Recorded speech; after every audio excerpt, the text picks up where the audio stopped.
Andrew, I want to ask you about the resource question. We're spending billions of dollars every month in Iraq. And I know that Barack Obama and his economic team argue that a different strategy, leave aside the argument on the merits, but that a different strategy on Iraq that would involve bringing U.S. troops home would free up a tremendous amount of money for other public purposes, domestic purposes, including health care, international purposes, including foreign aid. Is it not a consequence of John McCain's policy that there simply isn't going to be enough money for the United States to do things that many people in this room think ought to be done to lift up other parts of the world? Well, I have to say that we have not recreated the coalition that existed during the Cold War behind foreign aid. When I say we, I mean the whole community. This is apart from the presidential campaigns. And we need to do that, because if we do not have a bipartisan argument for foreign aid that's tied to our national security and broadly defined, then we're going to have problems convincing Congress to appropriate large amounts of money in the future. And I personally think we need to do that. We need to make that connection.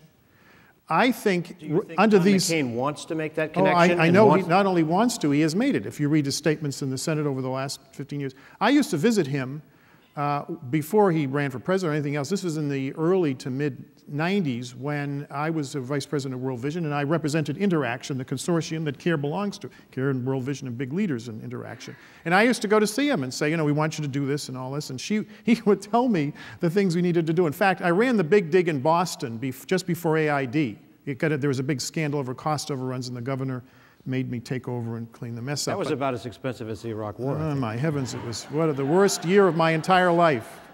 It was terrible. But I went to see him because he was chairing a committee that controlled a lot of the stuff in the big dig, and I went to see him about it.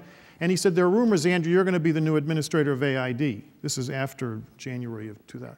And he wouldn't let me talk about the big dig. I said, Senator, I've got to talk about the big dig. He said, I'm not interested. I'm interested in Colombia and President Uribe, and I just saw the aid program there. I like the aid program. You need to expand that program and go down there, right? I want a commitment from you. I said, the president hasn't even appointed me yet.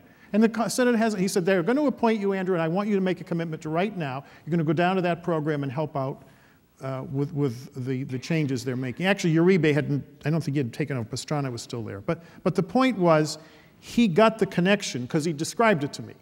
He said, if you go in there only with military intervention in Colombia against the drug lords, you're going to fail. You have to have a development component. So he lectured me on it. I wasn't actually aware of all the details. He explained to me in my own program, later became my program. So I know he understands this. And when he would come back from trips to Iraq, he would have his staff call me up and say, the senator wants this done. He thinks you should do more of this and less of this and all this. So he understands that integration, and I think realizes that we need to do a better job of connecting these things. Let me just add something, though, on this issue of who we deal with. The United States has been dealing with Iran at a lower diplomatic level. That's not the debate. We talk with almost every government in the world at certain diplomatic levels quietly so that the people we're dealing with don't use these meetings for their own domestic political purposes. I was very clear when I was special envoy of the president the last year to Sudan. I didn't let the Sudanese government use me as a propaganda tool to prop them up in the Sudanese government. They would have these big press conferences, and I'd say, I'm not talking at this. If you think you're going to use me to make yourselves look good, I'm not going to do that. I will just stand here. I will say nothing. And so they stopped doing that because they would take stuff out of context, put it in the front page of the newspaper, and I said, that's bull. I'm not here to make you look good. So you fundamentally disagree with Gail that no matter how confident it's not a matter of what I do. It's right. Whether the President of the United States should go and talk with leaders of a country that we think will misuse that meeting for propaganda purposes. And this is a thing Senator Clinton said. It's not a matter of whether or not we talk at a very low diplomatic level. We talked to Iranian representatives in Baghdad. Ryan Crocker, my good friend, the ambassador, is a very able career diplomat. That was public. We're talking to the Iranians. We did it right in Baghdad, and we've done it at the UN before. The question is whether the President of the United States should do it.